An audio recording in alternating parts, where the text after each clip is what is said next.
Hai semua, kita bertemu lagi dalam Kisah Seram. Okey, kepada anda yang baru subscribe pada channel ini, hai, nama saya Farah Faisal dan saya adalah pencerita kisah seram anda. Hari ini, I nak cerita tentang satu kisah yang dihantar oleh seseorang and dia dah hantar ni lama, cuma baru hari ni lah kisah dia nak keluar. Tentang nenek beliau yang telah meninggal, tiba-tiba hidup balik.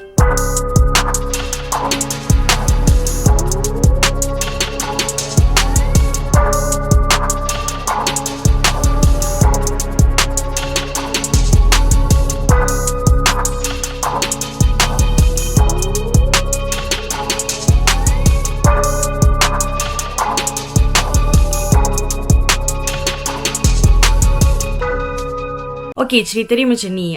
Kisah ni dikirim oleh Lan, bukan nama sebenar. Lan ni, dia kata waktu growing up, dia adalah seorang pemuda or remaja yang bermasalah tau. Dia suka create trouble. Mana-mana dia pergi, dia akan bergaduh ke, dia akan pukul orang ke. Dia basically even sekolah menengah dalam setahun, dia pernah tukar sekolah 2 kali. And kena gantung tu perkara biasa. Selalunya orang yang tukar sekolah ni sebab sebelum kena buang, mak bapak dia akan tukar dulu. So itu yang berlaku dekat Lan ni lah. Dia memang trouble boy lah masa growing up. Bila dah dewasa sikit, I think college lah kot sebab dia kata bila dah dewasa. So masa college, dia mula jebakkan diri dalam benda-benda, apa orang kata tu, narkotik. So bila family dah tak tahan dengan cara dia yang macam tak ada masa depan kau ni, dia dimasukkan ke pusat pemulihan akhlak. Lan kata dekat pusat pemulihan akhlak ni pun lepas keluar relapse.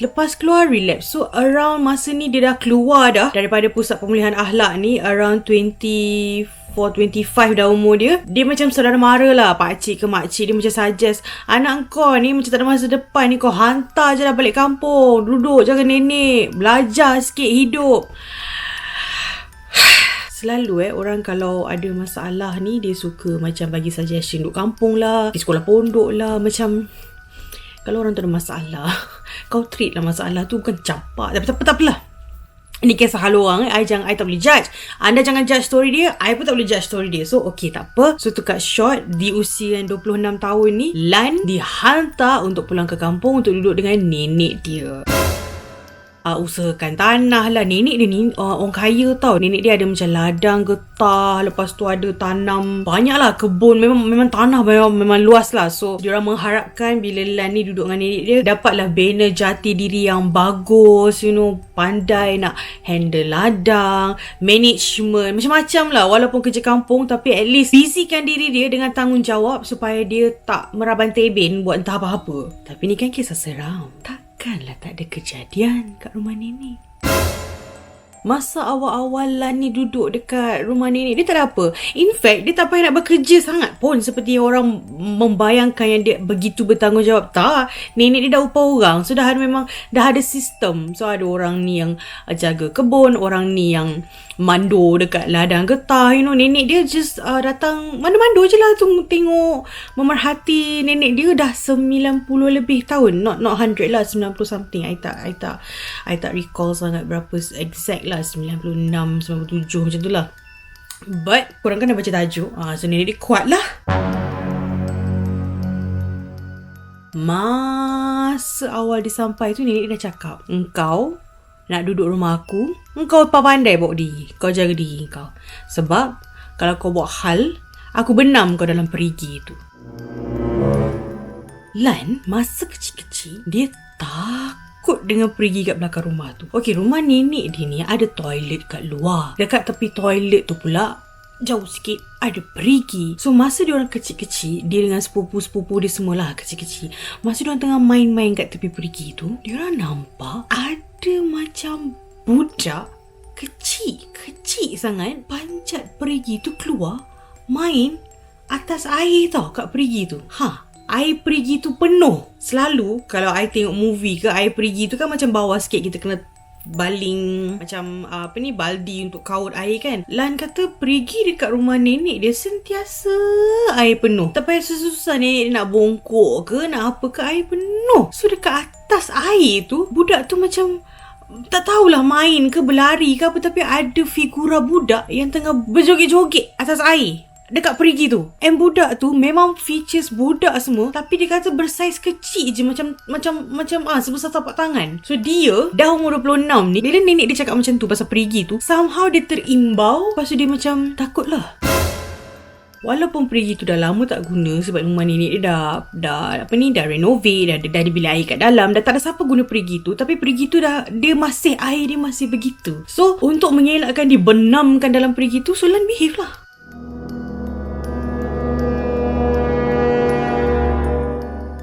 Lepas setahun masa dia duduk setahun kat situ, tak ada langsung kejadian aneh. Lan tidak mengesyaki nenek dia membela ke apa, sebab memang dari kecil dia tengok nenek dia kuat. So dia assume orang tua-tua ni yang duduk dekat orang kata duduk kerja-kerja kampung ni, so dia kuat lah makan pun benda-benda berkhasiat. So dia tak pernah lah terfikir yang nenek dia ni patutnya dah tak ada kudrat. So after a year or so macam tu, dalam setahun macam tu, dia perasan kesihatan nenek dia makin merudum tau. Nenek dah start sakit, nenek dia dah start batuk-batuk, nenek dia macam sesak-sesak nafas waktu malam, sebab kalau kat kampung kan sejuk. So dia macam pelik lah, macam nenek dia tak sihat lah, sebab dia tak pernah nampak nenek dia sakit.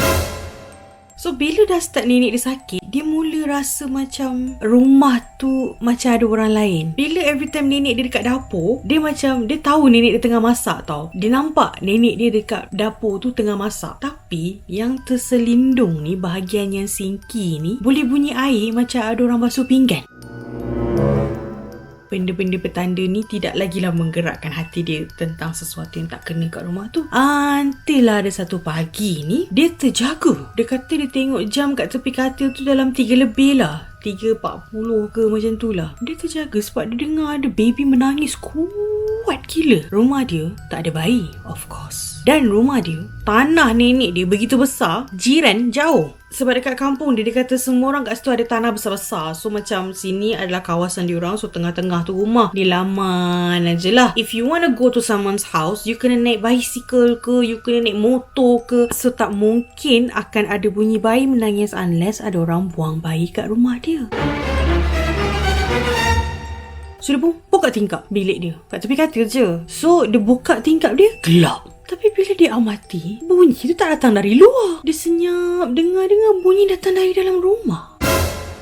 Dia buka je pintu bilik dia. Sunyi.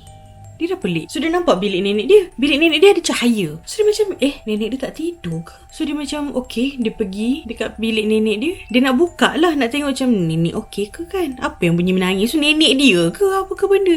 Dia macam bercelaru lah dengan terbangun, terjaga, mamai lagi, bingung semua kan. Nak buka, bilik nenek dia kunci. Nenek dia tak pernah kunci bilik. Dia nak intai tak boleh. Tak ada ruang, even dekat pintu tu, ruang yang boleh intai daripada kunci punya ruang tu, tak boleh nampak apa, tak boleh.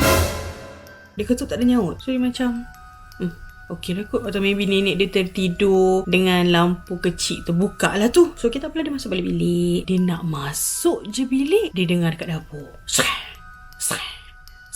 dia macam apa benda ni ah? So dia nak pergi belakang. Dia nak masuk je dapur tu, bunyi ting ting ting ting ting, macam bising tau, macam bunyi periuk jatuh tau dekat lantai, berpusing-pusing tau. So dia pergi check, ada periuk nasi, ada nasi dah tersepah-sepah kat luar. Lepas tu periuk tu lah, periuk dalam tu ada nasi jugalah, berpusing-pusing macam ada orang jatuhkan. Tapi pintu dapur, tingkap dapur, semuanya tutup. So kalau betul ada orang yang tinggalkan, orang tu kena lalu dekat laluan dia lah kalau nak lari. Daripada ruang tamu tu turun sikit, ada tangga, ada pintu kecil. Bukan pintu pun lah, ruang untuk masuk ke dapur bawah tu. So kalau ada orang jatuhkan periuk nasi itu, mana orang tu lari?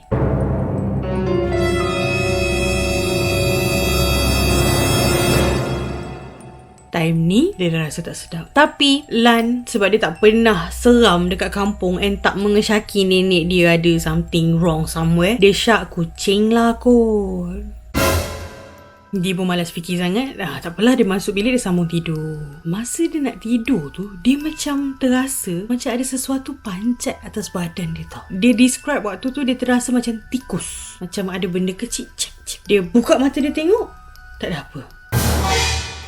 So esok pagi normal, tak ada apa. Dia tak teringat pun nak tanya nenek dia pasal kejadian malam semalam ke apa ke. Dia diam je sampai seminggu. Tahu-tahu dia dekat rumah ada budak ladang ni datang. Dia cakap, nenek rebah dekat kebun getah. Dia pun terus start motor dia pergi lah. Sebab dia kerja dia selalu pagi hantar nenek dia. Lepas tu tengah hari ke macam tu dia ambil balik nenek dia. So dia tak sampai tengah hari ni, macam baru je lepas 10 minit tinggalkan nenek dia kat kebun getah tu. Dia dah balik rumah, lepak-lepak nak kemas-kemas whatever not tu semua. Tiba-tiba ada orang berlari datang rumah, kutuk-kutuk cakap nenek rebah.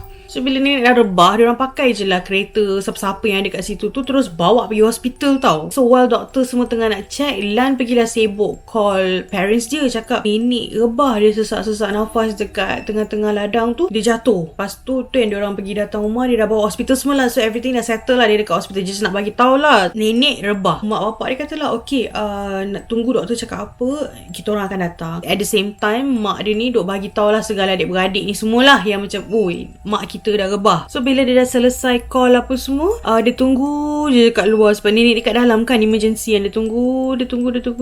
Lepas tu dia orang kata dah boleh naik atas, dah ada bilik kan. Dia orang letak nenek dekat atas. Masa dia masuk bilik dengan nenek dia dalam ward tu, nenek dia masih tak berjaga tau. Nenek dia masih macam dalam pengsan lah. So dia macam dia kejut nenek dia tak bangun-bangun tau. Lepas tu tak lama lepas tu doktor masuk. So doktor tanyalah dia, like, okay, apa yang berlaku lah. Lepas tu doktor kata, okay, doktor dah check semua, result dah keluar, dia punya lungs apa semua dah scan apa semua kan, tak ada masalah. In fact nenek dia tidak menunjukkan bahawa nenek dia berumur 90 lebih, kerana segala organ dalaman nenek dia sangat bagus, sangat tak tally dengan usia, sangat muda. In fact doktor tu cakap nenek dia punya organ dalaman ni punyalah sangat bagus. Dia macam in the 20s 30s macam tu doktor cakap. And nenek dia bukan dalam keadaan koma, nenek dia tengah tidur. Doktor kata nenek dia usia dah 90 lebih, so maybe ada something yang diorang terlepas pandang ke apa. So tunggu dulu, biar je dulu dekat hospital, diorang akan check lagi lebih dalam.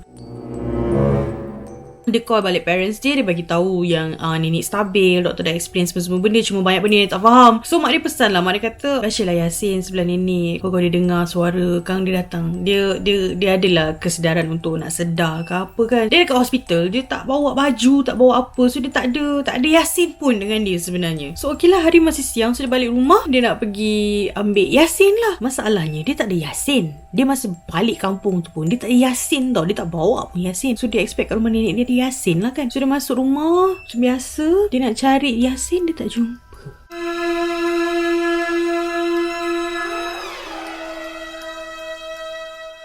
Dia tak jumpa kat rumah nenek dia ada Yasin tau.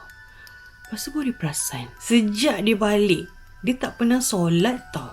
Kira dah setahun lebih ni lah dia tak solat. Nenek pun tak pernah ajak dia semayang, nenek pun tak pernah suruh dia jadi imam ke apa.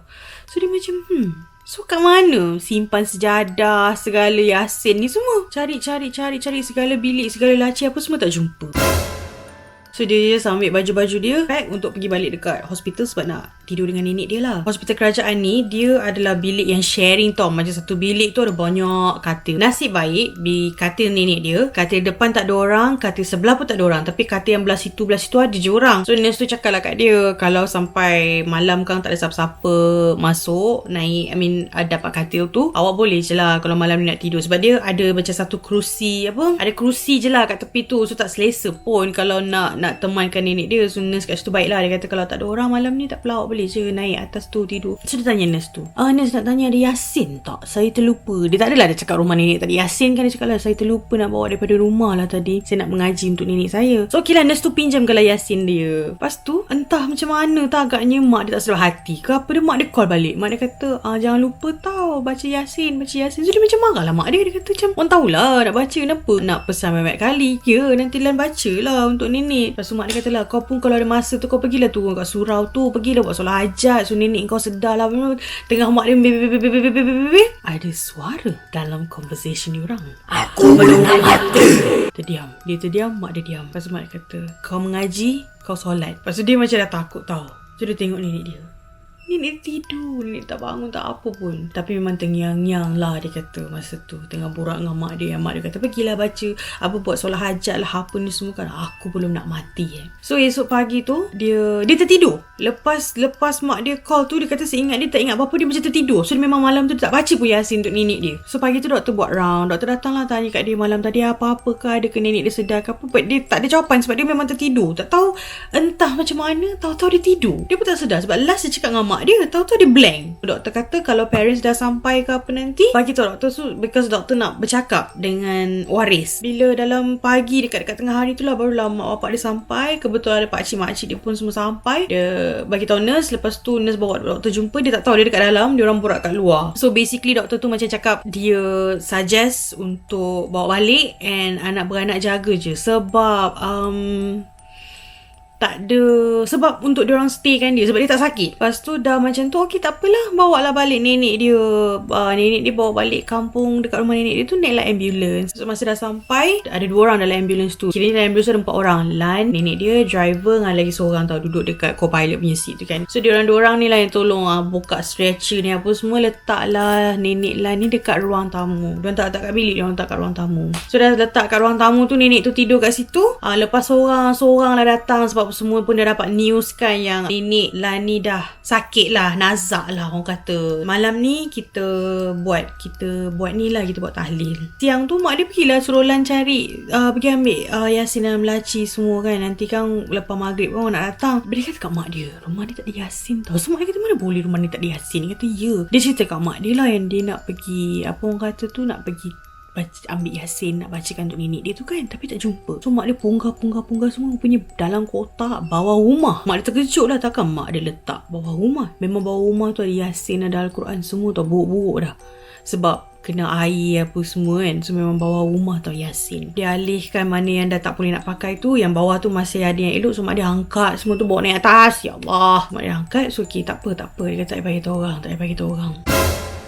So to cut short, malam pun menjelma. Kebanyakan orang lelaki, dia orang dah pergi masjid dah. Sebab siang tu dah inform yang nanti kan malam nak ada tahlil kat situ kan. So tinggal ni yang perempuan. Yang perempuan ni yang mana dah habis semayang maghrib. Dia orang gile lah. Yang mana pergi semayang maghrib dulu separuh, yang separuh lagi tinggal jaga nenek. Walaupun nenek itu bukan jenazah, tetapi takkan nak biar nenek tu tidur seorang kat situ, tak ada orang jaga kan. So whatever it is, Lan ni pun sampailah rumah daripada masjid. Dah habis semayang maghrib kan. Dia sampai, adalah beberapa sepupu-sepapak dia semua dah sampai. Orang perempuan ni pun boleh terus, siapa yang masih tengah jaga tu belum solat lagi, terus cepat-cepat pergi solat. So budak-budak lelaki ni ingat nak ngaji lah dulu sementara tunggu orang kampung ni datang kan. So dia tengah mengaji. Masa tengah baca ni, waktu dia baca tu, tiba-tiba nenek dia tengah terbangun cungap-cungap.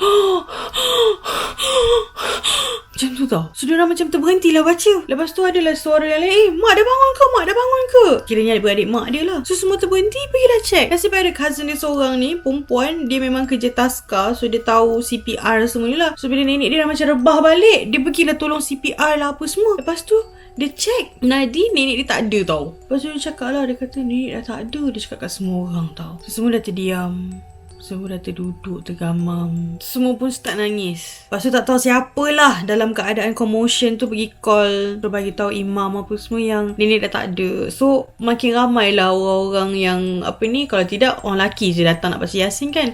Ini isteri-isteri diorang, mak haji ni semua pun datang untuk start apa, racik-racik daun pandan. Dia kata racik-racik daun pandan, letak dekat bawah, diorang jahit sendiri, ada satu bantal ni nak letak bawah kepala nenek dia tau. And then at the same time, masa cousin dia tengah buat CPR tu, ada someone memang dah call ambulance dah. So ambulance dah on the way tau. So okay, gedebuk-gedebak. Memang dalam commotion yang dia kata keadaan waktu tu, dia nampak semua orang bergerak.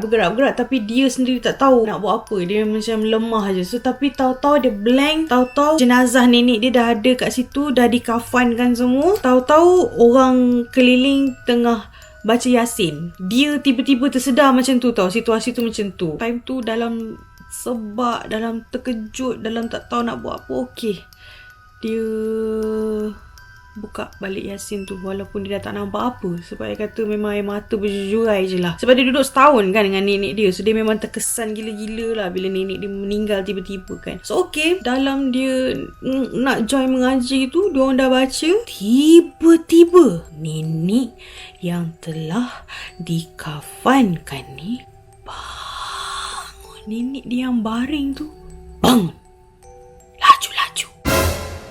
Nenek dia pusing dekat arah dia. Siapa mampus? Bertempiaran semua orang keluar daripada rumah nenek dia tu. Lan, dia tak bergerak tau, tapi dia sedar mak dia yang tarik, Lan cepat. Mak dia tarik Lan keluar daripada rumah tu. So semua orang kat luar ni, yang tinggal kat dalam tu Tok Imam, lepas tu ada beberapa lagi orang kampung, orang alim lah, bapak dia dekat dalam, lepas tu adalah pakcik-pakcik dia dekat dalam lah. Tapi basically men lah yang kat dalam tu. Yang kat luar ni ada juga lelaki, tapi kebanyakannya wanita lah. Cuma dia kata bunyi sangat bising. Yang dia dengar adalah Allahu Akbar, bacaan-bacaan dengan laungan ngauman suara yang dia tak tahu daripada mana tau. Bunyi bising itu berpanjangan sepanjang malam sampai pukul berapa dia kata, macam sebelum subuh lah benda tu settle. Bapak dia keluar, bapak dia turun. Masa tu dah senyap dah tiba-tiba. Orang kampung kat luar ni, semua kat luar, tak berani, tak ada siapa pun nak balik. So bapak dia turun, bapak dia bagi tahu lah orang kampung kan, Alhamdulillah nenek dah betul-betul pergi. Dia dah betul-betul pergi. Semuanya dah selesai, dia cakap. Sejak daripada kejadian itu, tak ada siapa dah yang balik kampung langsung. Rumah tu memang terbiar usang. Tak ada siapa nak check, tak ada siapa nak tengok, tak ada siapa nak robohkan ke apa. Tanah tu memang tanah dia orang, adik-beradik. Ladang apa semua, dia orang usahakan sama-sama. Sebab selepas nenek dia sakit, pokok pun mula... Yelah, bila tanah yang diusahakan menggunakan bantuan-bantuan yang tidak halal, tidak sah, tidak, apa orang kata tu, tidak, bukan dari diri sendiri, ada bantuan alam gaib kan. So bila nenek tu dah tak ada, mulalah pokok getah pun tidak mengeluarkan susu, pokok pun mati, ada yang ladang buah-buah yang lain pun mula ada problem. So diorang adik-beradik just bangunkan balik je lah. Tapi untuk pergi turun kat rumah tu ke, nak bina rumah baru ke, tak ada siapa yang nak ambil inisiatif tu. Diorang biar je. Selepas witness semua kejadian yang berlaku dekat rumah tu, itu yang Lan, apa ni orang kata, ubah sikap, jaga solat, jaga diri dia lah. Dia cuma nak cakap, kadang-kadang bila kau nampak seseorang tu macam kehidupan dia tak terurus ke apa, kau jangan terus judge dia as masalah atau pemalas. Kadang-kadang mungkin ada unsur lain, dia kata. Itu Lan cakap, bukan I cakap. Dia kata dia admit mungkin diri dia akhlak buruk sebab mungkin selama hari ni dia grow up, dia makan benda-benda yang tak elok. Bila makan benda tak elok ni, I harap korang faham lah, maksudnya kekayaan hasil daripada jin dan syaitan. Pengajaran pada dia lah, dia bila nak start family nanti, bila hasil kehidupan datang daripada sumber yang sahih, sumber yang halal, sumber yang diredai, insyaAllah keturunan kita akan okey. So itu sahaja kisah saya ada untuk berkongsi dengan kalian. Sama-samalah kita tingkatkan diri kita, mutu peribadi, akhlak dan amalan kita sebelum kita sibuk hal orang. Kita betulkan diri kita dulu. Okay guys, so seperti biasa, kalau anda ada story yang lebih kurang mencelan, atau anda ada story yang lain, atau apa-apa pengalaman kehidupan anda yang seram, hantarkan ke email farahfaisal@gmail.com atau boleh DM kat Twitter, Instagram, and seperti biasa saya akan ulang dan ulang. Anggap kisah seram ini satu hiburan, jangan serius sangat buat kata Hanan. Kita tak perlu judge kisah orang, kita tak perlu nak petikai kisah orang. Kita dengar, kita tidur. Kita dengar, kita ambil iktibar, dah, lepas tu kita tidur. Okay guys, sehingga kita bertemu lagi lah in the next video. Kisah siapa pula? Kenalah tunggu. Jangan lupa subscribe. Bye. Assalamualaikum.